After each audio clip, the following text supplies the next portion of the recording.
Well, hello everyone. My name is Roger Scott. I'm the head trader for Wealth Press, and today is Friday, May 15th. The month is halfway over. Summer's almost here. What do I say? Let's get into it right now. So, global shares wavered between gains and losses Friday as investors waited and improved data about Chinese economy against new figures showing Germany has fallen into a recession. It has happened. And it's not a major surprise, I'll be honest with you. We were expecting Germany, and maybe within the next few months, we're going to hear more info from Britain, but I believe things are only getting worse in Europe. Now, factory output rose in April as China virus-battered economy reopened, but job losses depressed consumer spending, key driver of growth, challenging the Communist Party's push to revive activity. Investment in factories and other fixed assets also improved after China reopened deepest economic slump since the 1960s. That's pretty crazy. Here we have the worst economic time since 1948, China 1960s. In Germany, official figures showed Europe's largest economy fell into a recession in the first quarter. France and Italy with a 2.2 quarter-on-quarter decline in GDP. To be quite honest with you, it's not as bad as I expected. The data fills in details on earlier released GDP figures that had shown a 3.8 contraction. Yeah, and that's what I'm talking about. I thought the numbers were closer to 4%. China, where the pandemic began in December, was the first economy to shut down to fight the virus and the first to restart. Automakers and some other manufacturers say production is back to normal, but retailing and other industries are struggling. The signs of progress in getting growth back on track in the world's second biggest economy remains overshadowed, however, by worries about possible future waves of coronavirus outbreak, while comments by President Trump suggest a risk of another flare-up in trade tensions between U.S. and China. And actually, that leads me to what I wanted to talk about today. Remember, folks, before this corona pandemic started, we had this little rift with China. It lasted about a year, actually a little longer than a year. And finally, we went to phase one agreement. We agreed on something, and what happened?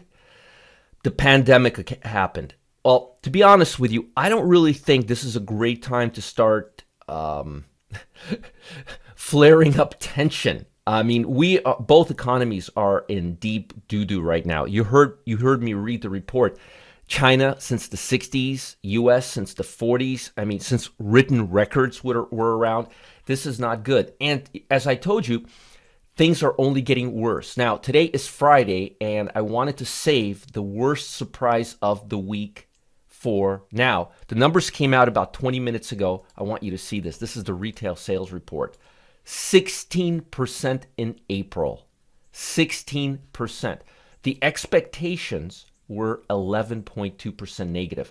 Now, prior, we saw the number down 8.7%, and we were hoping the number was going to get better, and the forecast was worse, but look at the actual number, down 16.4%. Where the worst consensus estimate is down 16.9%. That is terrible, terrible, terrible.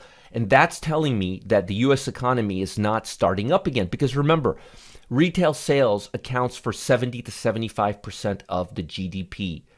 And if the GDP is not growing or expanding, then you know what's going on. So let me read the numbers to you. But this is a shockingly negative surprise for the week. U.S. retail sales tumbled 16.4% from March to April as business shutdown caused by the coronavirus kept shoppers away. Commerce Department's report Friday, it just came out about 20 minutes ago, shows a sector that's collapsed so quickly that sales over the past 12 months are down a crippling 21.6%.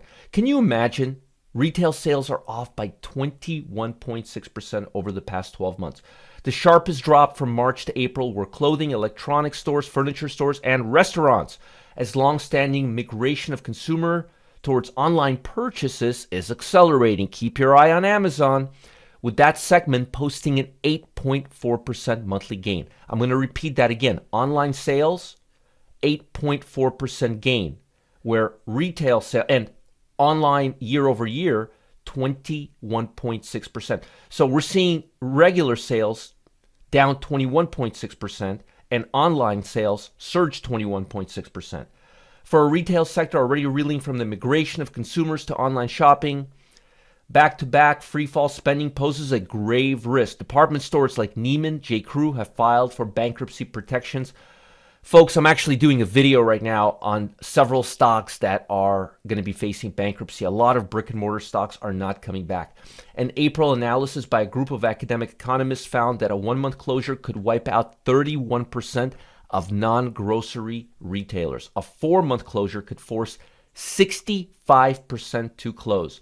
The plunge in retail spending is a key reason why the U.S. economy is contracting. That's what I was telling you just a minute ago. Purchases at retails are a major component of the overall consumer spending, which fuels about 70% of the economic growth. What did I tell you a minute ago? See, I didn't have to read that to tell you that GDP is 70% consumer spending. And if consumer spending is down 20%, ouch. So let's continue this. And again, this is a hot report. It just came out, and this is by far the biggest negative surprise of the week. Few Americans shopping, traveling, eating out, or otherwise spending normally. Economists are projecting that a gross domestic product, the broadest gauge of economic activity, is shrinking in the April quarter at a roughly 40% annual rate. Ouch. It hurts to read that. That could be the deepest quarterly drop on record. So what I'm reading and what I'm telling you is very, very similar. I mean, spending tracked by Opportunity Insights suggests that consumer spending might have bottomed out around mid-April before beginning to tighten up slightly, at least in the clothing and general merchandise categories. But spending on transportation, restaurants, and hotels, ouch, remains depressed. Credit card purchases tracked by JP Morgan Chase found that spending on necessities as groceries, fuel, phone services, auto repair declined 20%. Well, that's what we were talking, 21.6% actually. By contrast, spending on non-essentials such as meals, airfare, personal service, salons, yoga classes plummeted by much worse than 50%.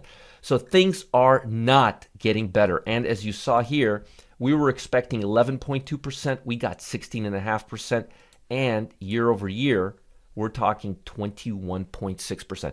That is devastating, and that's not going to cause the stock market to make new highs, folks.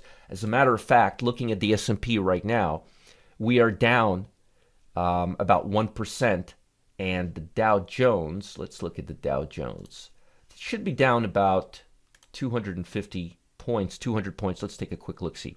Yeah, about 220 points into the open. So I wanted to wait to give you the news, and I was hoping that retail sales numbers would be better than 11 point something percent negative, but they were actually over 16% negative. So things were not pretty. So before I conclude, I got something for you. Lance Impolito, he just became a member of an exclusive new money club that's been a secret up till now.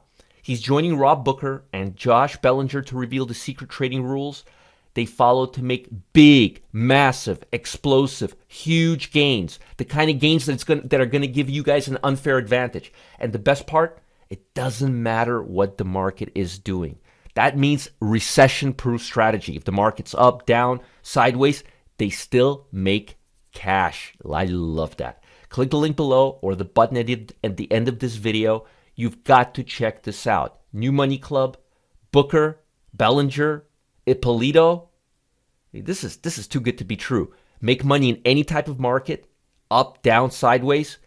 Fast gains, not dependent on any type of market action. This is where you need to be, especially with retail sales plunging 16.4%. Folks, you don't want to miss out the New Money Club. Follow the link below. Check out what Lance, what Rob, and Josh have in store for you. I'll talk to you guys soon, and I hope each and every one of you has an amazing weekend. Bye, guys. Talk soon.